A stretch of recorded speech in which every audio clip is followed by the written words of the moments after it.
Despite being destitute and abandoned by his family, this man could not die. He had been granted immortality. Yet when the Sandman asked him the same question across 300 years, the man's answer still surprised him.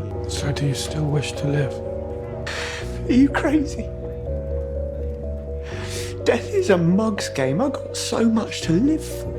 After death, all possibilities cease to exist. Only in life can infinite possibilities remain. As they conversed, someone upstairs in the tavern sketched their conversation. Time shifted forward. In 1789, 100 years later, a woman arrived at the tavern with the century-old drawing. After bribing the bartender, she eavesdropped on their conversation from the second floor. By then, the world had entered the age of exploration, and the man had once again ridden the wave of the times to become wealthy. Just as the two were enjoying their conversation, the woman from upstairs interrupted them. Her name was Constantine. She had heard a legend in London that every century, the devil and a wanderer would meet at this tavern to discuss the secret of immortality. For generations, the Constantine family had been hunting this devil. As Constantine commanded her men to attack, the man unhesitatingly protected the Sandman. After hundreds of years together, he had come to regard the Sandman as his closest friend, though he still didn't know who this man truly was. Unexpectedly, the Sandman gently blew a breath, giving Constantine a nightmare. She collapsed to her knees, seeing in her dream all her deceased loved ones and friends. You need not have come to my defense.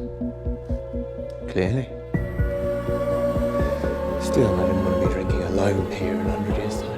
This meeting left both men unsatisfied with their conversation, but the man feared his secret would be discovered again. He had to leave this place. They agreed to meet again in 100 years. By 1889, Earth had entered the industrial age. By then, the man had figured out the rules for surviving in this world. He confessed to the Sandman that he still didn't want to die. The Sandman had already known the answer. He kept their appointments because he was too lonely in this world and considered the man his only friend. These words seemed to touch a nerve. The Sandman angrily rebuked him. How dare a mortal presume to understand a god's will? He stormed out of the hotel, declaring they would never meet again. But the man had long considered the Sandman a friend and said he would still wait at the tavern in 100 years. During the next century, the Sandman was captured by a wizard and imprisoned in a glass sphere. When their meeting day came, the man arrived at the tavern with mixed emotions. After 2 beers, he ordered several glasses of wine. Even as the shop neared closing time, the Sandman hadn't appeared. The man believed his impulsiveness had cost him this dear friend. Little did he know that the Sandman remained trapped in the glass sphere, unable to escape. Finally, the Sandman found a way to break free from the spell that had imprisoned him for a century. After gaining his freedom, he reclaimed his 3 lost magical artifacts and punished all the wrongdoers. This left the Sandman feeling endlessly empty. He contemplated whether deceitful, hypocritical humans were still worth protecting. Death found her brother while he was deep in thought.